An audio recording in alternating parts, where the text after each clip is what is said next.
सभी एस्पिरेंट्स का इस वीडियो में बहुत बहुत स्वागत है। आज इस वीडियो में मैं डिस्कस करूंगी यूपी पीसीएस 2025 की बिल्कुल जीरो से लेकर सिलेक्शन तक की तैयारी आप कैसे कर सकते हैं, क्या स्ट्रेटजी अपनानी चाहिए, क्या बुक लिस्ट फॉलो करनी है, टाइम टेबल कैसा रखना है, कौन कौन से विषय तैयार करने हैं, एग्जाम का पैटर्न कैसा है, ये सब बातें आपको डिस्कस करेंगे। ये पूरा एक होलिस्टिक वीडियो होने वाला है। इसमें आपको A to Z सारी जानकारी मिलेगी, तो वीडियो में लास्ट तक बने रहिए। और अगर चैनल पे नए हैं तो चैनल को तुरंत सब्सक्राइब करें, वीडियो को लाइक और शेयर करें।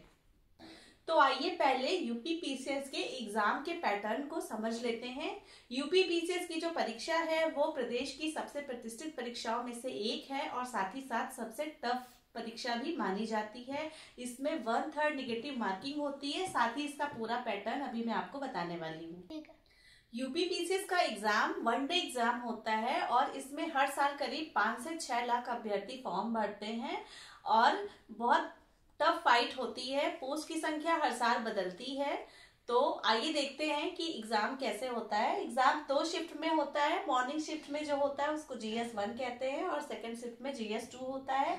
GS1 में आपको जीके और करंट अफेयर्स पूछते हैं। इसमें क्या क्या सब्जेक्ट आते हैं अभी मैं आगे आपको बताऊंगी। तो पेपर 1 पे आपको कुल 150 क्वेश्चंस करने होते हैं। सारे क्वेश्चन कंपलसरी होते हैं, कोई भी क्वेश्चन छोड़ना उसका ऑप्शन नहीं होता है आपके पास। और इसमें जो मेरिट समानता जाती है वो 90 to 95 क्वेश्चंस जिनके सही होते हैं 150 में से नेगेटिव मार्किंग हटाने के बाद, क्योंकि दोनों ही पेपर में आपको 1/3 नेगेटिव मार्किंग होती है। यानी अगर आपने 3 क्वेश्चन गलत कर दिए तो फिर एक आपका सही चला जाता है, ऐसे करके होता है इसमें। तो और जो GS2 होता है उसको CSAT कहते हैं। इसमें आपको मैथ, रीजनिंग, इंटरपर्सनैलिटी और कम्युनिकेशन स्किल्स वाला पार्ट आता है और आपको हिंदी और इंग्लिश ग्रामर के पोर्शंस इसमें आते हैं। तो ये आपका पेपर का पूरा पैटर्न है। दोनों ही पेपर के लिए आपको 2 घंटे का समय मिलता है, यानी 120 मिनट में यहाँ आपको 150 क्वेश्चन करने हैं और यहाँ पर आपको 120 मिनट में 100 क्वेश्चन करने हैं, जिसमें आपको मैथ, रीजनिंग वगैरह सब कुछ करना होता है। CSAT वाला जो पेपर है वो क्वालिफाइंग होता है। इसके नंबर आपके फाइनल मेरिट में नहीं जुड़ते हैं प्रीलिम्स की। इसमें आपको 33.3% मार्क्स गेन करने होते हैं। अगर आपका CSAT का पेपर क्वालिफाई आपने नहीं किया है तो GS आपने चाहे जितने अच्छे नंबरों से क्लियर किया हो, आपकी कॉपी ही नहीं चेक होती है। तो इस पे भी फोकस उतना ही करना बहुत जरूरी है स्टार्टिंग से ही।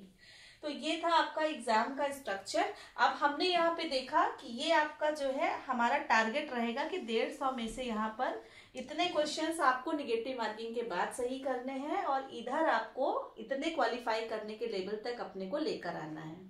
एक और बात कि एग्जाम की जो साइकिल है वो अपने आप में बहुत लंबी साइकिल होती है। एग्जाम 3 स्टेजेस में होता है, प्रीलिम्स, मेंस और इंटरव्यू। ये अभी सिर्फ प्रीलिम्स का ढांचा है।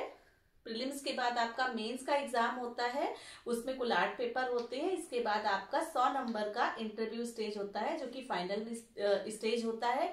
फाइनल जो रिजल्ट आता है जिसमें आपको पोस्ट मिलती है उसमें आपके प्रीलिम्स के नंबर नहीं जोड़े जाते। प्रीलिम्स सिर्फ मेंस के लिए बच्चों को छांटने का एक तरीका है, क्योंकि इतनी बड़ी संख्या में बच्चों को एग्जाम नहीं करा सकता आयोग, इसीलिए प्रीलिम्स में बच्चे सिर्फ छांटे जाते हैं जो मेंस में बैठते हैं बस वो।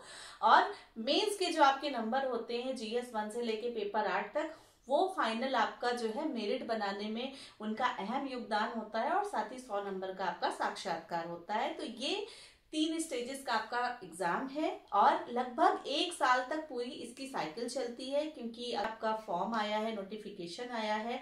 तो मई जून तक सामान्यतः आपका जो है प्रीलिम्स हो जाया करता है। इसके बाद आपका अगस्त या सितंबर तक आपका मेंस होता है। इसके बाद फिर 2-3 महीने के बाद जब रिजल्ट आता है तो फिर शॉर्ट नोटिस पे आपको इंटरव्यू के लिए बुलाते हैं। उसके बाद फिर फाइनल रिजल्ट आता है।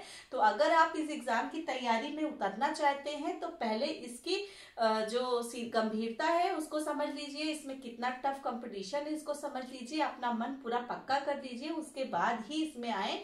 क्योंकि सिर्फ चलो एग्जाम देके देख लेते हैं वैसा वाला सिस्टम यहाँ पे नहीं चलता है, क्योंकि आपको अगर फाइनली सेलेक्ट होना है तो आपको सीरियस होकर पढ़ाई यहाँ पे करनी पड़ती है।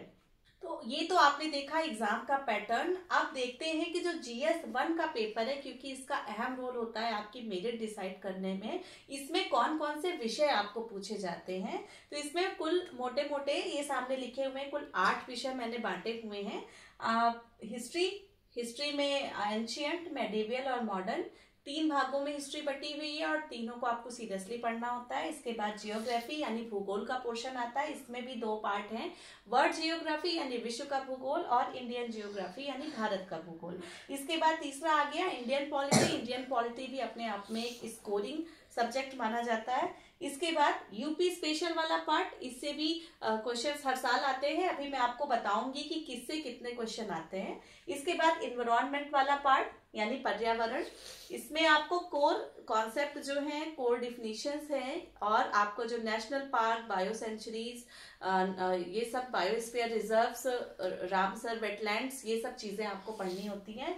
लिस्टिंग, खासतौर से मैचिंग वाले प्रश्न इससे बहुत बनते हैं, हर बार आते हैं। साइंस से आपको क्वेश्चन देखने को मिलते हैं, इसमें भी आपको 3 पार्ट हैं, फिजिक्स, केमिस्ट्री और बायोलॉजी।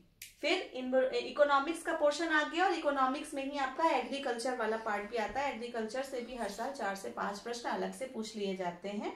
इसके बाद करंट अफेयर्स 3 भागों में मैंने बांटी है, एक आपको नेशनल पढ़नी है, एक इंटरनेशनल और यूपी का स्पेशल करंट अफेयर भी अलग से आपको पढ़ना होता है। तो ये टोटल मोटे मोटे 8 सब्जेक्ट है। अब आइए देखते हैं कि 150 प्रश्न जो आते हैं GS1 में, उनका ब्रेकअप किस प्रकार से है। तो इसमें हिस्ट्री में आपको 10 से 15 क्वेश्चन मॉडर्न इंडिया से मिलते हैं, मिडिवियल से आपको 3 से 5 प्रश्न और एंशियंट से आपको 2 से 3 प्रश्न हर साल देखने को मिलते हैं। इस तरह हिस्ट्री में आपको कुल 22 से 25 प्रश्न हर साल देखने को मिलते हैं। 1-2 संख्या हर बार वेरी करती है। फिर ज्योग्राफी में आ जाइए, इसमें भी आपको 18 से 20 प्रश्न देखने को मिलते हैं। आधे आपके वर्ल्ड ज्योग्राफी से होंगे और आधे इंडिया से होंगे। इंडियन पॉलिटी, ये अपने आप में एक स्कोरिंग है, मैंने बताया। इसको तो बिल्कुल आपको इसके कॉन्सेप्ट बिल्कुल क्लियर कर लेने हैं। ये एक ऐसा विषय है जिसमें एक बार आपने अच्छे से मेहनत कर ली तो फिर बार बार आपको नहीं पढ़ना पड़ता है और मेंस में भी ये आपकी बहुत हेल्प करता है, क्योंकि इसका सिलेबस प्रीलिम्स और मेंस दोनों का कॉमन है। इसके बाद इससे आपको जो है 18 से 20 प्रश्न मिलते हैं, कभी कभी 22-23 प्रश्न भी आ जाते हैं और सब कॉन्सेप्चुअल प्रश्न होते हैं। यूपी स्पेशल से आपको 7 से लेकर 10 प्रश्न मिलते हैं, हर बार संख्या अलग अलग होती है। और इसके बाद इन्वायरमेंट मैंने आपको बताया 8 से 10 प्रश्न आपको मिलते हैं, मैचिंग वाले ज्यादातर प्रश्न आते हैं और टर्मिनोलॉजी पे प्रश्न आते हैं। फिर साइंस से भी आपको 7 से 8 प्रश्न देखने को मिलते हैं। इसमें सबसे ज्यादा आपको जूलॉजी से मतलब कि बायोलॉजी वाले पोर्शन से आते हैं। इसमें आपको हर बार विटामिन वगैरह के प्रश्न जरूर पूछे जाते हैं। इसके बाद आपका आता है फिजिक्स और केमिस्ट्री वाला पोर्शन। इकोनॉमिक्स का ज्यादातर पार्ट जो है वो नीचे करंट अफेयर में कवर हो जाता है, लेकिन बेसिक कॉन्सेप्ट के लिए आपको इकोनॉमिक्स पढ़नी पड़ती है और एग्रीकल्चर से क्वेश्चन इसमें खासतौर से ध्यान में रखने होते हैं। फिर करंट अफेयर, नेशनल, इंटरनेशनल और यूपी का जो इम्पोर्टेंस जिनका है, जिन घटनाओं का महत्व है हमारे देश के लिए, वो उन पे फोकस किया जाता है। इस बार जो 2024 का प्रीलिम्स का पेपर अभी हाल में हुआ, उसमें करंट अफेयर बहुत ही उलझाव प्रवृत्ति की थी। अब स्ट्रेट फॉरवर्ड करंट अफेयर नहीं पूछी जाती और उसमें भी कथन कारण वाले प्रश्न यानी 2, 3, 4 प्रश्न को एक ही प्रश्न में मिला करके अब पूछा जा रहा है। तो इसको भी मैं एक सेपरेट सब्जेक्ट मानती हूँ। तो ये आपका जो है 150 नंबर का, आपका 150 प्रश्नों का पूरा ब्रेकअप हो गया यहाँ पर। अब आइए देखते हैं कि कौन कौन से सोर्सेज आपको पढ़ने हैं और पढ़ाई शुरू कैसे करनी है अगर आप इस एग्जाम के लिए 0 से तैयारी कर रहे हैं तो। अब बात करते हैं कि हाउ टू स्टार्ट, यानी पढ़ाई की शुरुआत, तैयारी की शुरुआत कैसे करें। अगर आप बिल्कुल नए हैं और आपने जीएस बिल्कुल भी नहीं पढ़ा है या कभी एकेडमिक्स में पढ़ा था और प्रेजेंट समय में आप कुछ और विषय परस्यू कर रहे हैं जिसकी वजह से आपका टच छूट गया है जीएस की वजह से, और आप स्टार्ट करना चाहते हैं, तो 2 तरीके हैं आपको स्टार्ट करने के। तमाम सारी बुक्स हैं, बुक्स के रिसोर्सेज भी मैं आपको बताऊंगी सारे, लेकिन शुरुआत कैसे करें, विषयों से अपना परिचय कैसे करवाएं, इसके लिए सबसे पहले 2 तरीके हैं। या तो आप लूसेंट की ये वाली बुक ले लीजिए जिसमें आपको अगर 1 लाइनर फॉर्म में आप पढ़ना चाहते हैं तो इसमें आपको सभी विषय की इंपॉर्टेंट चीजें मिल जाएंगी, ताकि इसको आप जब पढ़ेंगे तो विषय से आपका परिचय हो जाएगा। और दूसरा जो है लूसेंट की एक ये वाली किताब है, इसको आप ले सकते हैं। इसमें जो है सभी विषय इसमें भी दिए हुए हैं और ऑब्जेक्टिव पैटर्न यानी एमसीक्यू बेस्ड इसमें दिए हुए हैं। तो इससे जो है आपकी एमसीक्यू की प्रैक्टिस भी हो जाएगी। आप दोनों में से जो मेथड चाहें वो आप यूज कर सकते हैं शुरुआत करने के लिए। इसके बाद घटना चक्र की ये आती है इस तरह की 8 जो है सेट आते हैं सभी विषयों के, जिसमें आपको भूगोल, इतिहास, पर्यावरण इस तरह के जो है आपको मिल जाएंगे। तो इसमें जो है PYQ का संग्रह दिया हुआ है। PYQ का संग्रह इसमें दिया हुआ है कि पिछले कई वर्षों में आयोग ने जो प्रश्न पूछे हैं वो प्रश्न, उनके आंसर और साथ में उनकी व्याख्या भी दी हुई है। तो जब आप प्रश्न सॉल्व करेंगे और व्याख्या पढ़ेंगे साथ में, तो एक के साथ आपको कई सारे क्वेश्चंस तैयार होते चले जाएंगे। तो इसके 8 सेट आते हैं सभी विषयों के, आप चाहें तो उसको भी ले सकते हैं। तो इन किताबों से आप पढ़ाई करें, क्वेश्चन सॉल्व करें और इम्पोर्टेंट पॉइंट जो आपको लगता है उसको अंडरलाइन करते चलें। अभी आप नोट्स बनाने के चक्कर में बिल्कुल भी मत पड़िएगा।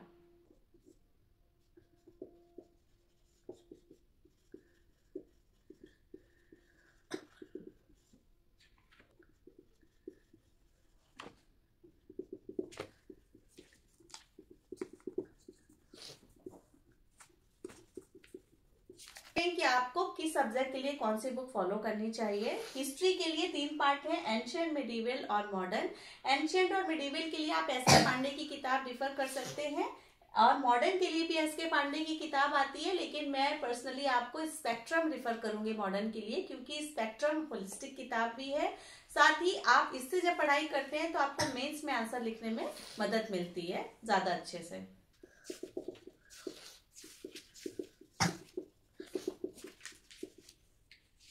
अब अगला जो कोर्स सब्जेक्ट है वो है इंडियन पॉलिटी। पॉलिटी के लिए आप एम लक्ष्मीकांत की किताब रेफर कर सकते हैं। ये थोड़ा मोटी सी किताब आती है एम लक्ष्मीकांत की। इसका जो लेटेस्ट वर्जन है वो आप ले लीजिए। ये किताब हिंदी और इंग्लिश दोनों भाषाओं में अवेलेबल है। और अगर आप इतनी मोटी किताब नहीं पढ़ना चाहते हैं पॉलिटी के लिए, अभी आप नए हैं और इतनी मोटी किताब से आपको थोड़ा सा भय है, तो आप परीक्षा वाणी की किताब आती है पॉलिटी की, एक बुकलेट आती है पतली सी, आप उसको भी पढ़ सकते हैं। उसमें भी प्रिसाइज फॉर्म में सारे कॉन्सेप्ट दिए हुए हैं।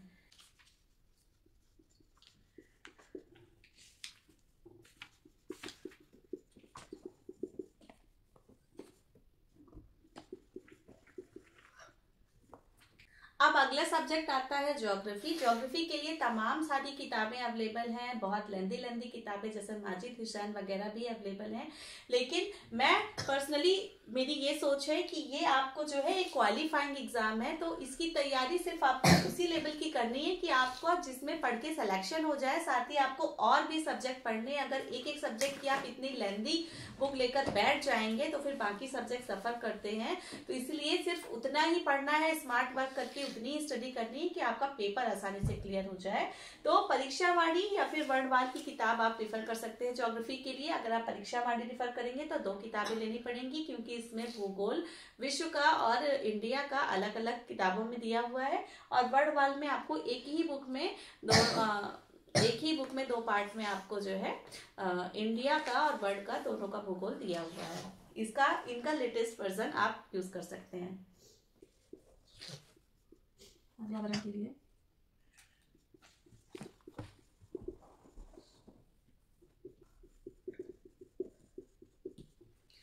आप पर्यावरण के सेक्शन के लिए आप दृष्टि IAS की एक क्विक बुक आती है, एक पतली सी बुकलेट आती है, आप उसको यूज कर सकते हैं।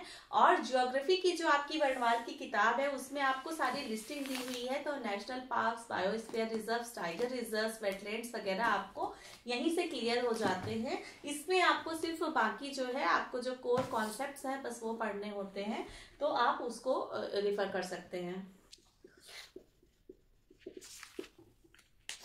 अब अगला इकोनॉमिक्स अपने आप में एक इम्पॉर्टेंट है। इसमें भी कोर कॉन्सेप्ट्स पूछे जाते हैं। इसके लिए बहुत लंबी बुक्स इसके लिए भी बहुत सारी अवेलेबल है। जैसे रमेश सिंह की किताब है, बहुत मोटी किताब है। फिर उसमें भी आप अगर उस किताब को स्टार्ट करते हैं तो आप 1 महीने 2 महीने उसी में उलझे रह जाएंगे। तो मेरा सजेशन ये है कि इसका आप पूर्वावलोकन ले लीजिए घटना चक्र का। इसके बाद आप जो है एक आती है ये किताब महेश कुमार वर्णवाल की है, NCERT के सार सहित भारतीय अर्थव्यवस्था की। ये प्रिसाइज है, इसमें आपको बेसिक जो कॉन्सेप्ट्स है, जितने कोर पंचवर्षीय की योजनाएं वगैरह हैं, साथ ही आरबीआई से जुड़े हुए, मौद्रिक नीति वगैरह से जुड़े हुए और राजकोषीय घाटा वगैरह, वो सारे आपको प्रिसाइज फॉर्म में दिए हुए हैं। तो बहुत प्रिसाइज फॉर्म में इसमें आपको सारे डेटा दिए हुए हैं, इसको आप पढ़ सकते हैं। ये आपको मेंस में भी काम आएगी और कम मेहनत में आपका काम भी बन जाएगा, तो आप इसको पढ़ सकते हैं। अब साइंस के लिए आपको लूसेंट की बुक पर्याप्त है, चाहे आप एमसीक्यू के रूप में सॉल्व कर लीजिए, चाहे 5 लाइनर वाली पढ़ लीजिए। और अगर आप का बैकग्राउंड जो है वो आपका साइंस का था, तो आपको ज्यादा दिक्कत नहीं आएगी, आप थोड़ा सा ध्यान देंगे तो आप साइंस वाले क्वेश्चन कर ले जाएंगे। और आर्ट्स वाले भी घबराए नहीं, क्योंकि साइंस के क्वेश्चंस कोई बहुत ज्यादा ग्रेजुएशन लेवल की साइंस इसमें नहीं आती है, एलिमेंट्री साइंस ही आती है। विटामिन वगैरह और बेसिक कॉन्सेप्ट्स वगैरह पूछे जाते हैं, वो आप आसानी से पढ़ के तैयार कर सकते हैं। साइंस हो गया, हिस्ट्री हो गया, ज्योग्राफी हो गया।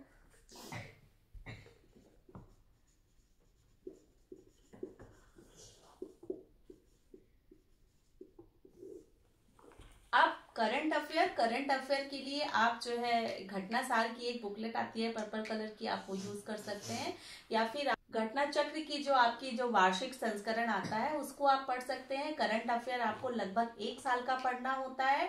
तो अभी अगर आप 2025 की तैयारी कर रहे हैं, तो पहले मैं आपको सजेशन दूंगी कि आप अपने जीएस के जो कोर सब्जेक्ट्स हैं उनको तैयार कर लीजिए। फिर जैसे जैसे एग्जाम की डेट अनाउंस होती है, तो फिर आप करंट अफेयर की पढ़ाई शुरू कर सकते हैं।